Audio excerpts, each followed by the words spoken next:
Bonjour à tous et bienvenue, vous êtes sur Victoire Live et nous sommes très contents de vous recevoir sur ce plateau à distance. Voilà, et nous avons une invitée, c'est notre sœur Virginie. Bonjour Virginie, comment vas-tu? Bonjour David, je vais bien par la grâce de Dieu et toi-même? Ça va, ça va, ça va, ça va très... Alors, ça va très très très bien ou ça va très bien? Ça va très très bien par la grâce de Dieu. Amen, amen. Alors Virginie, Alexandre, voilà, tu es venue avec un thème. Déjà bienvenue dans cette émission. C'est Amen. l'histoire, hein, voilà, c'est la reprise de cette émission qui a commencé il y a très longtemps sur Victoire Live en tant que radio. Maintenant, cette émission est là sur Facebook et sur YouTube. Et tu es venue Amen. avec un thème, Virginie Alexandre. De quel thème s'agit-il? Eh bien, nous allons donc découvrir en ce jour qui est Moïse. Peut-être que vous avez lu la parole de Dieu, mais en ce jour, j'aimerais que nous puissions aller dans les profondeurs de la parole de Dieu pour Oui. découvrir qui est Moïse, son appel, ses fardeaux, sa souffrance, quel rôle a-t-il joué dans sa génération, ses fautes, ses erreurs. Alléluia. Nous allons découvrir Wow. ça sur Amen. Victoire. Amen. Alors, avant de commencer, tu sais, Virginie, moi j'ai deux préférés. Bon, j'en ai trois dans la parole de Dieu. Bon, ça ne veut pas dire que tous les autres hommes de Dieu ou femmes de Dieu ne sont pas mes préférés. Mais bon, j'ai quand même des préférences. Alors déjà, j'ai Jésus-Christ, hein, de un. Amen. De deux, j'ai David, voilà. Amen. Et de trois, j'ai Moïse, voilà, parce que je Wow. trouve que c'est extraordinaire. Et bienvenue dans cette émission en écoute. Si vous avez d'autres questions, n'hésitez pas à revenir vers nous. Voilà Virginie, on te laisse toute la place et on remet tout entre les mains de Dieu. Amen. Alléluia. Gloire à Jésus. Eh bien, tout d'abord, nous allons découvrir l'origine de Moïse. Moïse vient, donc, du coup, ses parents viennent de Lévi. Sa maman, eh bien, est la fille de Lévi. Alléluia. Et donc, cette femme va devenir enceinte et enfanter un fils. Ce fils, D'accord? Moïse, est très beau. Alléluia. Et Amen. donc, il va donc être caché et sa mère ne pouvant eh bien l'éduquer, elle va le mettre dans une caisse de jonc et la fille de Pharaon va donc recueillir Moïse, alléluia, et Amen. l'éduquer. Ah, waouh, waouh, waouh. Alors, c'est beau. Cette histoire commence, c'est une belle histoire, hein, Virginie. Parce que, waouh, parce que dès le départ, non, mais c'est quand même beau, parce que le Seigneur a quand même un projet pour chacun d'entre nous. Et on voit Amen. que cet enfant, voilà, il est abandonné, mais au final, il n'est pas abandonné, Virginie. Oui, alléluia, parce qu'il va être recueilli par la fille de Pharaon qui va donc l'éduquer comme son propre fils. Il va donc grandir en Égypte. Et oui, c'est la grâce de Dieu puisque Dieu a un plan pour chaque personne. Tout est sous le contrôle de notre Seigneur Jésus-Christ. Amen, amen. Alors, qu'est-ce qui se passe après, Virginie? Où arrive cet enfant? Alors oui, donc cet enfant est recueilli par la fille de Pharaon.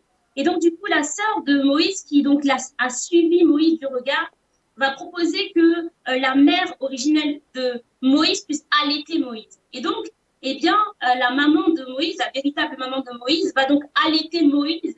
Et la fille de Pharaon va même lui donner un salaire à cette maman pour qu'elle allaite cet hébreu, ne sachant pas que c'est sa mère originelle. Et donc, Moïse va grandir au milieu des Égyptiens alors qu'il est hébreu, mais il va grandir avec les Égyptiens, alléluia, dans cette atmosphère. C'est vrai que chez les Égyptiens, pardon, il y avait beaucoup de vaudou, d'occultisme, mais Moïse va donc grandir dans cette atmosphère-là. Alors, attends, Virginie. Alors, tu veux me dire que les Hébreux et les Égyptiens ne s'entendaient pas, c'est ça, avant? Exactement. Tu as bien résumé la chose, David. Les Égyptiens et les Hébreux, donc non, ne s'entendaient pas. En fait, les Hébreux étaient sous le joug des Égyptiens. C'est-à-dire que les Égyptiens avaient une domination, ils dominaient le peuple hébreu et le peuple hébreu souffrait énormément à l'époque de Pharaon. Ils étaient esclaves des Égyptiens, ils souffraient péniblement et cette souffrance va même parvenir jusqu'au trône de Dieu et Dieu va se décider d'agir en faveur du peuple des Hébreux. Alors, c'est très fort. Non, mais ce Dieu-là, il est très, très fort. Alors, toutes les personnes qui nous écoutent, c'est vraiment extraordinaire. Parce que un Hébreu se retrouve dans le palais royal. Alors, c'était comme Exact. si, par exemple, je prends un exemple, eh ben, voilà, donc, vous arrivez près du roi et le roi vous dit, non, je ne veux pas de... en fait, non, vous, non. Hors de question. Votre ethnie, votre village, Mhm. c'est-à-dire que non, vous ne rentrez pas. Mais quand même, non, mais Dieu est Dieu, parce que Dieu a modifié les lois. Virginie, mais les lois ont été modifiées. C'est-à-dire que le Seigneur a sa propre loi. Et cet hébreu, voilà, Moïse, en fait, a grandi, tout Amen. simplement, dans le palais. Alors, qu'est-ce qui s'est passé par la suite, Virginie? Alors par la suite, lorsque Moïse va grandir, il va être face à une situation euh, imprévue. Il va voir un de ses frères hébreux maltraité par un Égyptien. Et lorsque Moïse est face à cette situation, lorsqu'il va voir son frère hébreu maltraité par un Égyptien, Moïse va tuer cet Égyptien. Alléluia. Moïse a donc tué cet Égyptien, pensant que personne ne l'avait vu. Ouais. Malheureusement ou bien heureusement, il a été vu en flagrant délit en train de tuer cet Égyptien. Et il va donc fuir l'Égypte parce que le roi, le Pharaon, va chercher à le faire tuer parce qu'il a tué un des leurs. Alors, Moïse part, il quitte l'Égypte, voilà, Exact. par la peur, voilà, parce qu'on le recherche aussi. Et où est-ce qu'il va, Moïse? Parce qu'il ne sait pas où il va, hein? Il quitte l'Égypte parce que l'Égypte, c'était quand même sa maison. Donc, Exact. maintenant, faut savoir, mais partir où? Exactement. Eh bien, Moïse donc, va partir dans le pays de Madian. Et dans le pays de Madian, eh bien, il va rencontrer des bergères, des filles de Madian, des Madianites. Et là, il va les défendre contre des personnes, des autres qui voulaient les maltraiter. Et de là étant, il va donc se retrouver chez Jéthro, qui va devenir son beau-père, parce qu'il va épouser une fille de Madian qui se nomme Séphora. Et donc, du coup, il va se marier à Séphora et plus tard enfanter 2 fils. Il va Très bien. rester 40 ans à Madian. Alors, il y a aussi autre chose, Virginie, parce qu'on pourrait quand même se poser une question, parce que lorsque Moïse quitte l'Égypte, il ne prend Oui, pas l'autoroute, hein, il ne prend pas, on va dire, la voie rapide, hein, il ne prend pas le périphérique, hein, non, il est dans exact. un désert. Et c'est là Oui. que c'est quand même impressionnant. Voilà, parce qu'imaginez-vous quand même que l'ennemi, voilà, il va te poser la question en te disant, va, tu verras, va dans le désert. Dans le désert, il fait froid, comme il fait chaud. Hein. Dans le désert, ben c'est le désert, c'est-à-dire qu'il n'y a pas d'horizon. Donc tu marches, mais il n'y a pas de fin. Et surtout, Virginie, la soif. Tu as faim. Et quand même, mais c'est beau parce que le Seigneur a conduit Moïse dans une autre destination. C'est ça, Virginie? Amen, c'est ça exactement. Alléluia, gloire. Dieu connaît toutes choses. Dieu nous conduit, alléluia, et Dieu a permis que Moïse se retrouve à Madian. C'est là qu'il va rencontrer sa future femme, Séphora, alléluia, parce que Dieu avait un plan pour Moïse. Et c'est dans ce désert-là, eh bien, qu'il va faire cette rencontre incroyable. Il va rencontrer Dieu. Amen, Amen. amen, amen. Amen. Amen. Alors ça veut dire qu'avant, il ne connaissait pas Dieu en Égypte? Ou est-ce que c'est réellement là où il a commencé à connaître Dieu? Eh bien oui, il ne connaissait pas Dieu. Il va faire cette rencontre dans le buisson ardent, cette fameuse rencontre du buisson ardent, alors qu'il est berger et qu'il s'occupe du troupeau de son beau-père qui se nomme Jéthro, comme nous l'avons vu. Eh bien là, il y a un buisson ardent. Nous allons lire la parole de Dieu, si tu permets, David, Amen. pour que Amen. les internautes puissent mieux comprendre. Exode, chapitre 3, versets 1 à 6. Suivez avec nous, chers internautes, si vous le voulez bien. Moïse faisait paître le troupeau de Jéthro, son beau-père, sacrificateur de Madian, et il mena le troupeau derrière le désert et vint à la montagne de Dieu à Horeb. L'ange de l'Éternel lui apparut dans une flamme de feu au milieu d'un buisson. Moïse regarda et voici le buisson était tout en feu et le buisson ne se consumait point. Moïse dit, je veux me détourner pour voir quelle est cette grande vision et pourquoi le buisson ne se consume point. L'Éternel vit qu'il se détournait pour voir, et Dieu l'appela du milieu du buisson et dit, Moïse, Moïse, et il répondit, me voici. Dieu dit, n'approche pas d'ici, ôte tes souliers de tes pieds, car le lieu sur lequel tu te tiens est une terre sainte. Et il de ton père, le Dieu d'Abraham, le Dieu d'Isaac, le Dieu de Jacob. Moïse se cacha le visage car il craignait de regarder Dieu. Amen. Parole du Amen. Seigneur. Ah, waouh, Alléluia. waouh. Alors, ça voudrait dire que c'est à ce moment-là, Virginie, Oui, que Moïse découvre Dieu. Que, exactement. Une voilà, rencontre. une rencontre, voilà, c'est ça. Donc, c'est vraiment cette rencontre, voilà. Et Amen. ça va beaucoup plus loin, parce que cet arbuste, quand même, voilà, Moïse, il pense que ça brûle, mais ça brûle pas. Et c'est ça qui est aussi impressionnant, parce que Dieu, Alléluia. voilà, Dieu est Dieu. Et il y a des choses, au fait, où on ne va pas comprendre. C'est-à-dire que, d'accord, tu es là, tu vois qu'un arbre brûle, tranquille, mais tu commences à l'observer et tu te dis, mais attends, mais c'est bizarre, mais en fait, il ne brûle pas. Voilà. Et Amen. chose aussi qui est aussi intéressante, c'est que Dieu a conduit Moïse Amen. à cet endroit-là. Alléluia. C'est-à-dire que c'est tellement fort et tellement puissant, c'est-à-dire que Moïse a été en quelque sorte isolé, voilà, Amen. c'est-à-dire dans le lieu secret. Voilà. Et Amen. qu'est-ce qui s'est passé ensuite, Virginie? Alléluia. Eh bien oui, j'aimerais vraiment m'arrêter sur cet événement parce que c'est fort pour les internautes. J'aimerais te dire que comme Dieu a appelé Moïse, Alléluia, Dieu aussi t'appelle dans le nom de Jésus de Nazareth. Moïse a détourné son regard pour voir ce buisson ardent. Et parfois, nous sommes trop focalisés par les choses terrestres pour nous préoccuper des choses d'en haut. Mais Dieu veut que tu te détournes de tout ce que tu fais. Moïse a dû se détourner de ses brebis, alléluia, pour s'intéresser à ce buisson ardent. Ce buisson ardent représente le Saint-Esprit de Dieu, alléluia. Et là, il a entendu la voix de Dieu, alléluia, l'appeler Moïse, Moïse. Dieu te connaît, Dieu t'appelle par ton nom. Dieu te Alléluia. connaît, alléluia, gloire à Jésus. Et Moïse a répondu à cet appel. Et toi, est-ce que tu répondras à cet appel, l'appel de Dieu, puisque Dieu t'appelle dans ce désert, dans ce que tu vis, dans ce tumulte, là où tu ne comprends pas ce que tu vis, Dieu t'appelle, mais répondras-tu à cet appel? Et Dieu va se révéler à Moïse comme étant un Dieu saint. Il dit à Moïse, ôte les souliers de tes pieds, car la terre sur laquelle tu te tiens est une terre sainte. On ne peut pas s'approcher de Dieu avec des souliers du passé, avec des choses sales, avec nos souillures, avec nos péchés, avec nos habitudes. Il faut que nous puissions ôter les souliers de nos pieds qui représentent notre passé, nos péchés, alléluia, pour nous approcher véritablement dans la présence de Dieu. Amen. Amen. Amen. Alors, je rappelle à tous les internautes et aux auditeurs que nous sommes en direct dans l'émission C'est l'Histoire et on parle de Moïse, voilà, dans cette première émission. Virginie, qu'est-ce qui se passe après? Parce que, ok, Moïse a entendu Dieu, Moïse a vu Dieu, Moïse s'est retrouvé sur une terre sainte et Moïse repart de ce lieu secret Amen. avec une mission. Il y a quelque chose quand même qui change, Virginie, non? Il y a cette motivation de retourner en Égypte?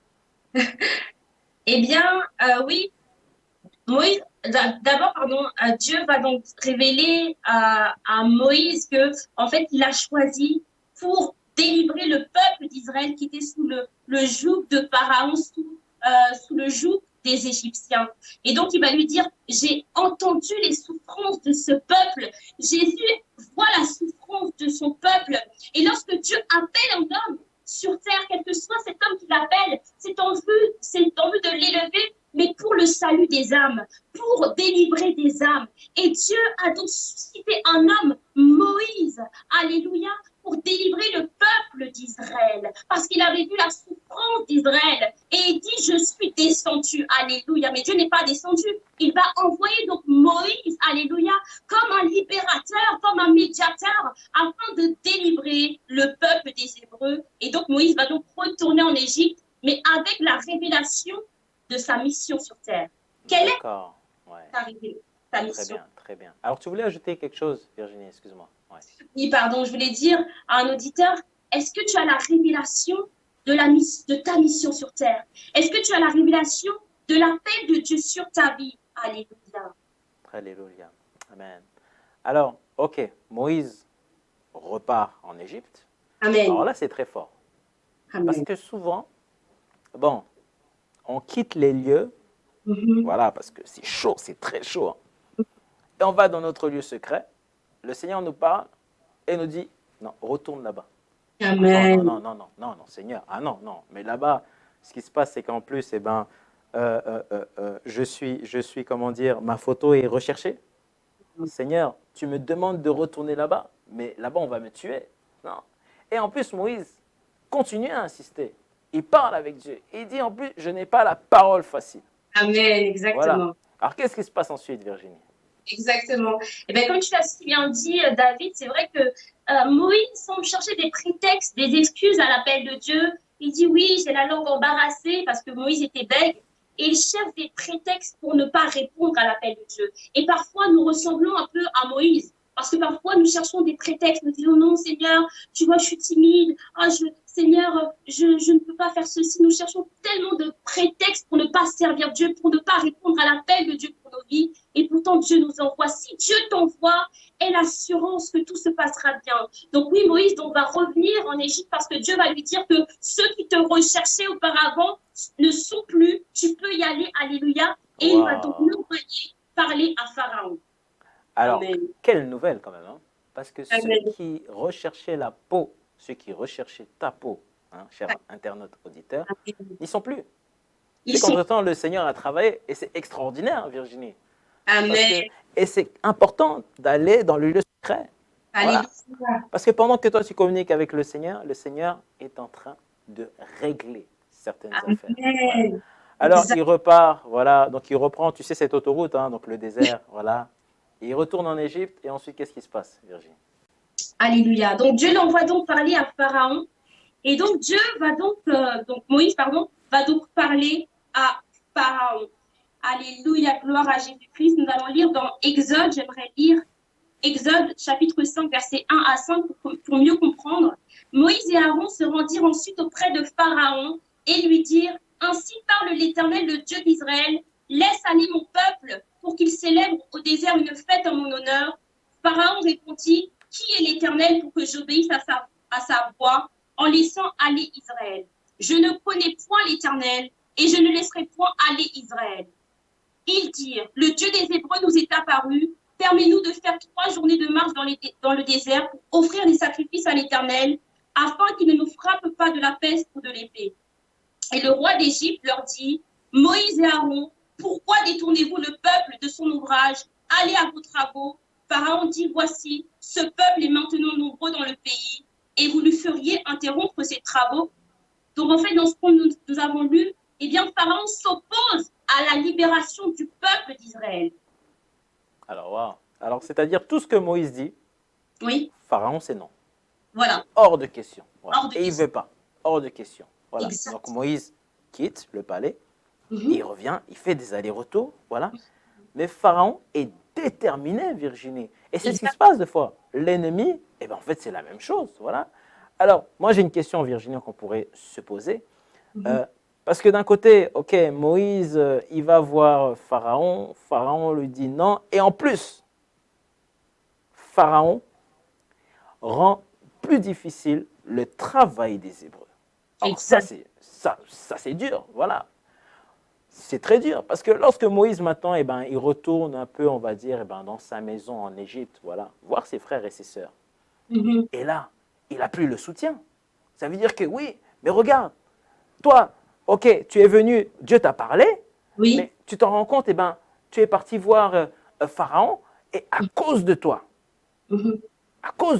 voilà, parce qu'avant nous on était bien, mais à cause de toi, eh ben, comment dire, le travail est de plus en plus difficile. On commence, on va dire, à nous traiter, à nous insulter. Oh là là, qu'est-ce qui se passe après, Virginie? Oui, comme tu l'as bien dit, pour rebondir à ce que tu as dit, David, eh bien oui, Pharaon donc, va endurcir son cœur et donc va rajouter des travaux pénibles encore au peuple des Hébreux. Et alors le peuple d'Israël, oui, d'Israël va donc rouler sous les travaux pénibles et ils vont donc en vouloir à Moïse. Mais qu'est-ce que tu nous as fait? Pourquoi nous sommes devenus odieux aux yeux de Pharaon? Eh bien, j'aimerais dire quelque chose. Eh bien, quand tu te lèveras pour ta destinée, quand tu te lèveras pour rentrer dans ta destinée, pour rentrer dans tes bénédictions, Satan aussi se lèvera pour te combattre encore plus durement qu'il n'a été auparavant. Satan sera en colère. L'esprit de Pharaon, dans l'Ancien Testament, aujourd'hui est encore existant, puisque la Bible déclare que nous n'avons pas à combattre contre la chair et contre le sang, mais contre les dominations, alléluia, contre les esprits méchants dans les lieux célestes. Ce combat aujourd'hui est encore présent, mais il n'est pas physique, il est spirituel. Mais j'aimerais te dire que continue, puisque ta délivrance est plus devant. Et donc, du coup, Dieu, voyant que le cœur de Pharaon est endurci, Dieu va faire éclater sa gloire en Égypte par de grands jugements, les 10 plaies. Waouh! Alors, les 10... Alors, non, non, mais le Seigneur, il ne blague pas, hein, franchement. Ah, le Seigneur, il n'a pas le temps. Hein? Alors, quels sont les 10 plaies, Virginie, que le Amen. Seigneur a envoyées sur l'Égypte? Alors, oui, alors, première plaie, les eaux du Nil deviennent du sang pendant 7 jours. Deuxième plaie, les grenouilles envahissent l'Égypte et lorsqu'elles meurent, le pays est infecté. Troisième plaie, la poussière de la terre se transforme en mouches venimeuses qui attaquent les Égyptiens. Quatrième plaie, les vermines envahissent le pays. Cinquième plaie, le bétail fut décimé par une peste. Sixième, des ulcères s'abattirent sur les Égyptiens et leurs animaux. Septième, une pluie de grêle détruisit la plupart des récoltes. Huitième, les sauterelles dévorèrent ceux qui avaient survécu par la grêle. Neuvième plaie, les ténèbres recouvrent le pays. Et enfin, la 10e plaie qui va permettre que Pharaon laisse aller le peuple, la mort de tous les premiers-nés de l'Égypte. Amen. Amen. Alors là, la mort de tous les premiers-nés Oui. d'Égypte, c'est quand même la goutte de trop. Hein? Ouais. C'est-à-dire que toutes ces plaies-là sont quand même impressionnantes. Parce que même les scientifiques se disent, waouh, mais attends. Des sauterelles, non mais des grenouilles qui viennent, qui se rassemblent en un seul lieu. Tout le monde est surpris quand même. C'est-à-dire que toute l'économie, mais imaginez-vous, hein, toute l'économie, en fait, tout est au ralenti. Voilà. Mais Pharaon est là. Et Pharaon continue. Pharaon persiste. Pharaon, pourtant, il voit tout ce qui se passe, Virginie. Oui, exact. Voilà. Il sait qu'il y a un problème. Il sait qu'il y a un grand problème. Mais là aussi, il commence aussi à réaliser aussi qui est Moïse. Et c'est ça qui est quand même fort. Voilà. Parce que, rappelez-vous, si on revient en arrière, Moïse est un Hébreu. Amen. Mais maintenant, si on revient encore en arrière, on avait parlé que les Hébreux et les Égyptiens ne s'entendaient pas. Oui, exact. Mais ce qui est beau dans cette histoire, c'est que le Seigneur a un commencement et le Seigneur aussi a une fin en toute chose. C'est lui, le Seigneur, qui décide de ta vie. Amen. Et je tiens aussi à te dire que tu as une belle vie et le Seigneur est en toi. Le Seigneur t'aime. Alléluia. Si actuellement tu es découragé, eh bien, attache-toi à Jésus. Alléluia. Amen. Et ce qui est beau, moi, mais cette histoire de Moïse, elle est extraordinaire. Parce que, Virginie, c'est-à-dire que nous, en tant qu'enfants de Dieu, demain, on peut aller à l'Élysée. Hein? Oui, on peut aller dans n'importe quel palais. À condition que Dieu te demande de partir, attention, hein, c'est très important, voilà. Mais regardez comment Moïse est reçu. Il rentre tranquillement dans le palais. Non, mais tranquille, voilà. C'est-à-dire que c'est quelqu'un. Donc Pharaon réalise. Et cette 10e plaie, cette dernière plaie, eh ben, qu'est-ce qui va se passer? C'est un peu, on va dire, la transition, c'est-à-dire que Pharaon, eh ben, ça le touche quand même, son premier-né, non? Exactement, oui, ça va vraiment toucher puisque, eh bien oui, Dieu, voyant la résistance de Pharaon, le cœur de Pharaon qui était endurci, comme tu l'as dit, eh bien Dieu, en faisant ces jugements, ces 10 plaies, Dieu a aussi attesté l'appel de Moïse, puisque beaucoup doutaient de l'appel de Moïse. Lui-même se sous-estimait Moïse, mais le peuple des Hébreux aussi avait sous-estimé l'appel de Dieu. Or que Dieu était avec Moïse. Et j'ai aimé que tu aies souligné cela, David. Eh bien oui, donc du coup, Dieu va attaquer les premiers-nés. Et à l'époque, les premiers-nés, comme aujourd'hui, les premiers-nés sont symboles du droit d'aînesse, de l'héritage. Eh bien, c'est important. Et Dieu va donc épargner les premiers-nés du peuple des Hébreux, mais va toucher tous les premiers-nés, même les animaux, tous les premiers-nés en Égypte. Et donc, cela va toucher le cœur de Pharaon. Et Pharaon va décider de laisser aller le peuple. Alléluia. Vers, en tout cas, la terre promise. Amen, amen, amen. Alors, pour rester sur cette 10e plaie, voilà, pour qu'on puisse aussi bien comprendre, c'est qu'effectivement, donc, tous les premiers-nés qui ont été touchés, sauf, attention, voilà, sauf les enfants de Dieu. Yes. Amen. Waouh! Alors c'est très très fort là. Amen. C'est-à-dire que le Seigneur, en fait, encore une nouvelle fois, eh ben, il marque encore un nouveau pas. Et Amen. Pharaon, il est triste. Il est très triste. Imaginez-vous la douleur de Pharaon. Mhm. Parce qu'au fait, Pharaon est touché au fond de son cœur. Oui, exactement. C'est le même Pharaon hier qui disait non. Et Amen. aujourd'hui, parce que cette 10e plaie est arrivée, et ça a touché son fils. Et quand on part un peu plus loin, Mhm. son fils, c'est quand même la relève. C'est quand Exact. même, on va dire, la suite. Ça veut dire que eh ben, Pharaon a mis tout son espoir, on va dire, en ce garçon. Mhm. Et Dieu fait une croix, on va dire, à cet enfant. Et Mhm. là, ça le déstabilise. Il se dit, Ah, oh là là là là. Donc, qu'est-ce qui se passe, Virginie? Il dit à Moïse, c'est bon, partez. C'est ça? Voilà, partez. et Limite, j'ai même plus envie de vous voir. Hein, c'est ça? Amen.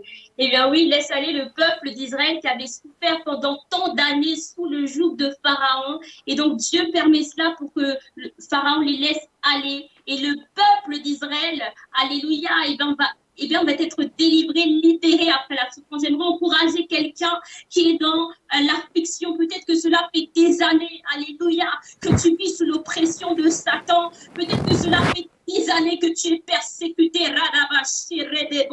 mais il y a un temps où le Amen. Seigneur va permettre que tu puisses être libéré, libéré de cette affliction, libéré des œuvres de Satan. Il y a un temps où Dieu va te libérer. Il y a un temps où Dieu va te libérer, te délivrer, comme il l'a fait pour le peuple d'Israël. Il le fera pour toi. Il le fera pour toi. Il le fera pour toi. Il le fera pour toi dans le nom de Jésus-Christ de Nazareth. Et donc, oui, comme tu l'as dit, David, le Pharaon va les laisser aller. Et donc, du coup, mais après cela, eh bien, le peuple d'Israël se retrouve devant, sans issue, devant la mer Rouge. On arrive à cet épisode de la mer Rouge où le peuple d'Israël eh bien, va être devant la mer Rouge, mais les Égyptiens sont derrière puisque Pharaon a changé d'avis, son cœur a changé d'avis et il se met donc à revenir sur sa décision et décide de partir de nouveau à la poursuite du peuple d'Israël pour les rattraper. C'est ça, c'est ça. Alléluia. C'est ça, exactement. Alors Pharaon se dit non, ok, bon. Il laisse partir le peuple. Mm. Alors là, pendant plusieurs jours, il se dit, oh là là, il est triste. Il a perdu son fils, il faut le comprendre, il est triste. Mm. Et il laisse partir tout simplement le peuple. Et Mm. quelques jours après, eh ben c'est comme si, en fait, il veut une revanche. Il se dit non, non, non, non, non. En fait, il n'est pas d'accord. Mm. Mais Pharaon, mais c'est bien toi, en fait, qui a dit de laisser partir le peuple. Exact. Et là, il se dit non, non, non, non, non. Donc, il va appeler toute son armée. Imaginez-vous un pays, imaginez-vous une nation qui appelle toute son armée. On ne parle pas, on va dire, d'un corps d'armée, voilà. On parle de toute l'armée d'Égypte. Et il les appelle. Allez, allez les chercher. Mais qu'est-ce qui se passe entre-temps? Regardez ce que fait le Seigneur. C'est que l'ennemi a perdu du temps. Ouais. Parce que dans le désert, alors, le peuple de Dieu, les Hébreux, ils ne roulaient pas en Mercedes. On n'est pas sur des voies d'autoroute. Ils étaient à pied. Amen, oui, c'est vrai. Et si on rentre un peu plus dans les détails, il y avait des enfants. Et si on rentre encore plus dans les détails, il y avait des animaux. Et certains animaux, ils ne marchent pas vite. Voilà. Donc, il fallait s'adapter. Et tellement que ce Dieu est beau, oh là là là là, c'est que Moïse reçoit toujours cette révélation. Et c'est là qu'en fait, on va beaucoup plus s'attarder sur Moïse. Parce que du début jusqu'à la fin, le Seigneur a un plan. Amen. Et Moïse suit tout simplement ce plan.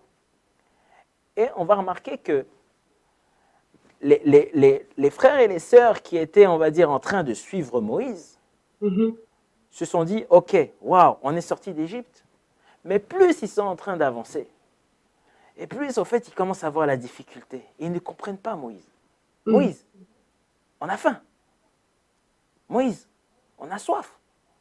Mais Moïse, mais là où tu nous as... Non, mais t'es sérieux? Tu nous as ramenés au désert. Mais nous, on était mieux là-bas. Exact. Il y avait des fast-foods, il y avait pas mal de choses. Et en fait, tu nous ramènes là? Non, C'est-à-dire que là encore, une nouvelle fois, le peuple met Dieu à l'épreuve. Exactement. Et Moïse est toujours en communication avec Dieu. Et Amen. ça, c'est beau. Oui. Et comme tu l'as dit tout à l'heure, ils arrivent devant cette mer rouge. Mais qu'est-ce qui se passe? C'est qu'au loin, ils commencent à voir les chars retentir. Et là, Virginie, il y a une sorte de peur qui commence à s'installer. Tout le monde est en train de regarder Moïse. Mais j'imagine, tu sais, j'imagine la scène où voilà, les personnes vont embêter Moïse, vont dire, mais attends Moïse, mais t'es sérieux, on a marché tout ça pour ça? Pour que là, en fait, à cet endroit-là, ça soit fini pour nous. Non, limite, j'aurais même préféré être en Égypte et mourir tranquillement. Mais là, ça va être compliqué. Voilà, tous les chars sont là. Mais regardez quand même la grandeur de Dieu.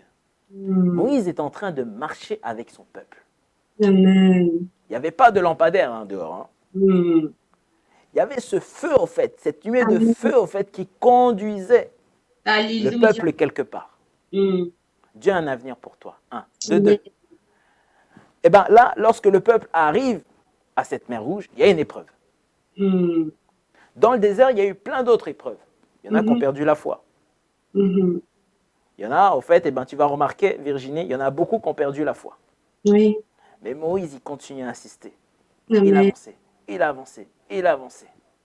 Et lorsqu'il est arrivé devant cette épreuve-là, c'est là maintenant qu'on peut se poser la question. La foi de Moïse. C'est-à-dire que du début jusqu'à cette épreuve-là, par contre, là, j'ai une vraie épreuve devant moi. C'est la mer. Et ce n'est pas une petite piscine. C'est pas tu plonges et tu nages tranquille. Non. C'est vraiment la mer. Et il y a ce feu, au fait, qui vient freiner. Waouh! Qui vient freiner, qui vient stopper tout simplement l'avancement. Voilà, des Égyptiens. Les Égyptiens, en fait, se retrouvent sur une sorte de colline et ils voient, on est arrivé. Donc, qu'est-ce qu'ils font? Ils se précipitent. Et eux, ils sont équipés. Ils ont des armes, ils ont des bazookas, ils ont tout. C'est une armée. Et ils commencent à se précipiter quand tout d'un coup, une nuée de feu arrive. Et là, ils n'osent pas. C'est-à-dire que même les chevaux sont impressionnés. Tout le monde est impressionné. Virginie, qu'est-ce qui se passe ensuite? Wow. Amen, amen, amen. Amen. Eh bien, Dieu va faire un miracle, un prodige. Il va ouvrir la mer en deux. Et le peuple d'Israël va donc entrer au milieu à sec de la mer à sec. Alléluia. Dieu va former deux murailles. La mer va s'ouvrir en deux murailles. Alléluia. Et tout le peuple d'Israël va donc passer. Alors qu'ils étaient paniqués, comme tu l'as dit, alors qu'ils murmuraient contre Moïse en disant, mais pourquoi tu nous as pas laissé mourir en Égypte? Eh bien, Dieu va ouvrir à la dernière minute, il va faire un chemin pour le peuple d'Israël. Et encore aujourd'hui, parfois, nous voyons les situations, tout semble bloqué, toutes les portes semblent fermées. Et nous disons, mais Seigneur, nos ennemis sont derrière nous, que vas-tu faire? Et c'est là que l'Éternel agit. L'Éternel a agi pour le peuple d'Israël. Il a ouvert la mer en deux. Il a fait ce que l'homme ne pouvait pas faire, ce qu'aucun homme ne pouvait faire. L'Éternel a fait pour le peuple d'Israël. L'Éternel est passé avec le peuple d'Israël. Et donc Moïse a étendu sa main. La Bible déclare, Moïse étendit sa main sur la mer. Alléluia.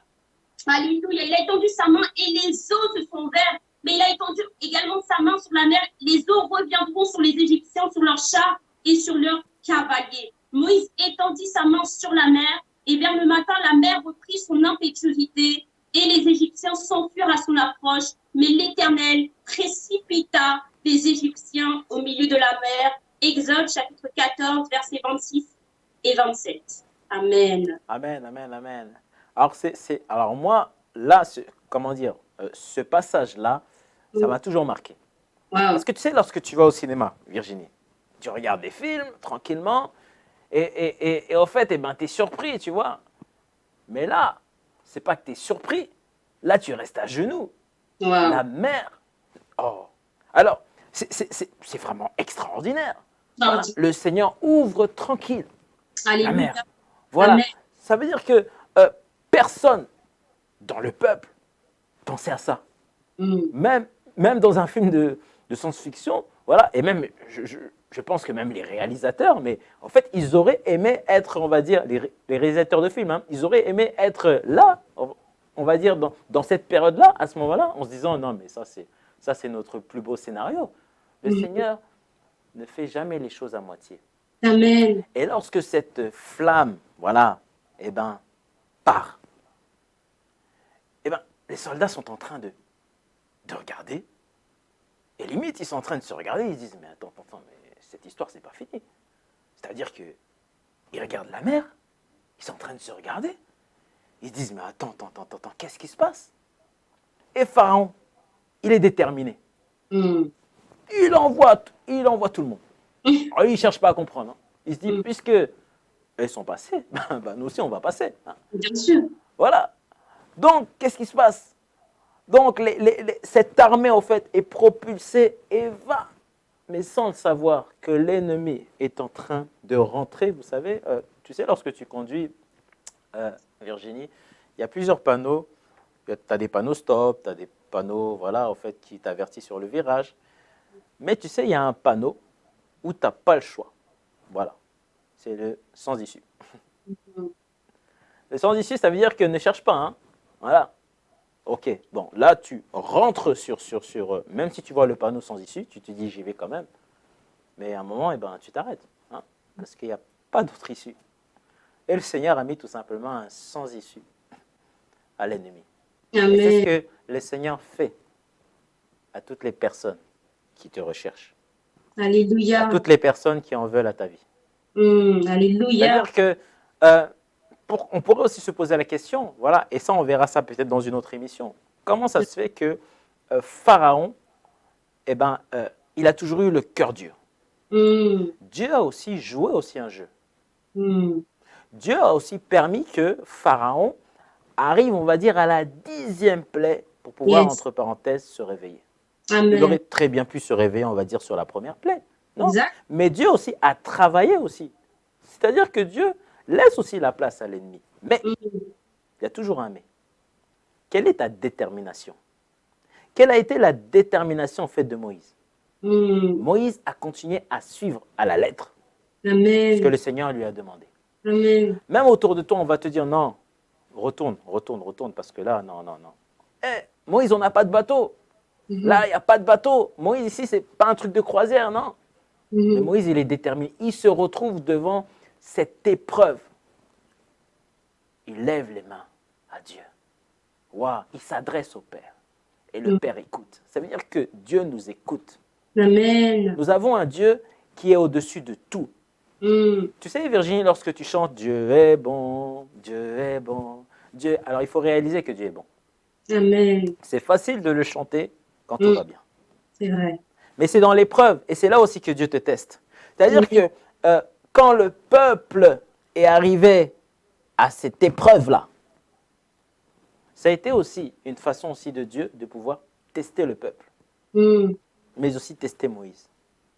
Et lorsque Moïse traverse avec le peuple, alors là c'est extraordinaire. Mais imaginez-vous, toutes les fois qui étaient éteintes, mais là tout s'est allumé. Hein.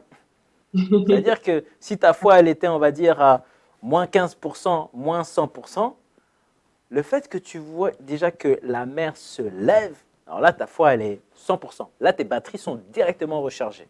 Amen. Et imaginez aussi vous passez sur cette mer-là. C'est-à-dire que vous marchez à côté, c'est la mer quand même. Tu sais, Virginie, moi j'ai toujours été surpris lorsque je partais aux eaux ou autres, voilà, à la piscine, mais surtout aux eaux, tu sais. Et des fois, tu passes même dans des centres aquatiques et tu regardes, tu sais, tu es sous l'eau. Et tu as, tu sais, ces grosses vitres, voilà, qui retiennent l'eau, qui empêchent que l'eau passe dans le tunnel. Et tu regardes, c'est impressionnant. Dieu n'a pas eu besoin de tout ça, parce qu'il est Dieu. Amen, il est Dieu. Dieu a parlé, Amen. et la mer s'est ouverte. Alléluia. Et lorsque cette mer s'est ouverte, imagine-toi la force et la puissance. Et la mer, elle a écouté Dieu. Alors, là, c'est le Père qui parle, donc là, je me lève. Pour laisser passer un peuple.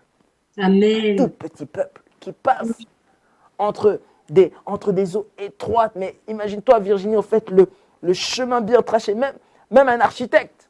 Amen. Tu aurais dit, mais c'est incroyable. Non, mais Dieu, non, mais c'est tellement bien tracé qu'il n'y avait même pas de fuite d'eau. Même le plombier qui serait là, il serait dit, mais c'est incroyable. Et le peuple passe. Et entre-temps, les Égyptiens sont derrière. Derrière, je dis bien derrière. Ils ne sont pas devant. Ils ne sont plus devant. Ils sont derrière. Amen. Le Seigneur met l'ennemi derrière toi. Alléluia. Le Seigneur te crée un chemin étroit où tu passes, tu traverses. Voilà. Et le Seigneur, comme on l'a dit tout à l'heure, c'est une voie sans issue. Mais pour toi, elle n'est pas sans issue. Amen. C'est-à-dire que au bout, voilà, c'est une autre épreuve. C'est quelque chose de nouveau. Qu'est-ce qui se passe ensuite par la suite, Virginie? Parce que les soldats sont là, voilà. Ils rentrent aussi. Certains commencent à rentrer, mais avant de commencer à rentrer, certains tombent déjà. Voilà. Certains trébuchent. Il y a la boue, hein. Il y a pas mal de choses, voilà. C'est-à-dire, c'est comme si, au fait, cette route-là, voilà, qui était, on va dire, conforme, où, au fait, tu pouvais passer facilement, elle commence, on va dire, à se dégrader. Elle commence, on va dire, à s'abîmer, voilà. Le peuple, on va dire, les Hébreux sont passés, et une fois qu'ils sont passés, eh ben, la route s'abîme. Voilà. Et tu sais, lorsqu'une route s'abîme, tu as beau avoir la plus belle voiture, eh ben, cette route fait des dégâts. Essaye de rouler, on va dire, sur une route qui est carrément abîmée. Tu n'avanceras pas et tu vas ralentir. C'est-à-dire que même là, le Seigneur, dans ce passage, continue à faire ralentir. Et qu'est-ce qui se passe par la suite, Virginie? Amen. Amen. Eh bien, oui, comme tu as bien résumé la chose, eh bien, les Égyptiens vont donc être précipités dans la mer. Et Dieu va dire une parole, ces Égyptiens que vous voyez aujourd'hui, pardon, vous ne les reverrez plus jamais dans le nom de Jésus-Christ de Nazareth. Alléluia. Wow. Alléluia, alléluia. Dieu va tous les précipiter, les cavaliers, les chars, etc. Ils ont tous été précipités dans la mer. Il y a des ennemis que nous voyons aujourd'hui, alléluia, mais que nous ne reverrons plus jamais, puisque Dieu va mettre un point final à cette épreuve. Et Dieu a mis un point final à cette épreuve, alléluia. Il a délivré, alléluia, une fois pour toutes, le peuple d'Israël des Égyptiens. Eux qui pensaient pouvoir atteindre le peuple d'Israël, ils n'ont pas pu, ils ont été précipités, alléluia, alléluia, gloire à son saint nom, parce que Dieu avait un projet pour le peuple d'Israël, le but étant de le conduire bien, dans ce pays, là où coule le lait et le miel. Amen, amen. Waouh! Virginie, c'est extraordinaire. C'est beau. Ces Amen. ennemis, vous ne les verrez plus jamais. Amen. Et ce que je veux te dire, c'est que jusqu'à aujourd'hui, ça continue à retentir. Tu sais, la parole de Dieu, c'est la parole de Dieu. Amen. Lorsque le Seigneur dit quelque chose, non, il faut écouter le Seigneur. Amen. Lorsqu'il dit quelque chose, c'est la vérité. Alléluia. Est-ce que tu réalises tous ceux qui t'ont jugé, poursuivi, attaqué pendant des années, pendant des jours, pendant des semaines, le Seigneur leur met un sans issue. Et en plus, pour terminer la chose, le Seigneur dit, vous ne les verrez plus jamais. Amen. Là, c'est une fin. Pour l'ennemi, c'est une fin. Amen. Mais pour toi, c'est aussi le début de quelque chose. Amen. Et on peut aussi imaginer, Virginie, que toutes ces étapes qu'a passé Moïse, et aussi toutes ces étapes qu'ont passé aussi le peuple, ça finit par un témoignage, tout ça. Amen. Gloire à Dieu, oui, c'est vrai. Et c'est là que tu te rends compte que les témoignages restent. Amen. Et c'est là qu'on rentrera un peu plus dans les détails pour la suite, voilà, parce qu'il y aura bien sûr une suite. On restera sur le thème de Moïse, c'est-à-dire de savoir qu'est-ce qui s'est passé après. Hein. Et j'imagine la joie, Virginie, cette joie immense, tu sais, lorsque le peuple, waouh, la mer se referme. Alors là, la foi de tout le monde est illimitée. Hein. Là, c'est waouh, on vient embrasser Moïse, on rigole avec lui, on joue au foot, on lui fait des blagues. Hein, c'est incroyable. On n'en revient pas. Exact. Exactement. Et maintenant, pour revenir à Pharaon. Amen. C'est que Pharaon, il voit la scène. Il se dit, c'est pas possible. Alors Pharaon a tout perdu. Mm. Non, il a tout perdu.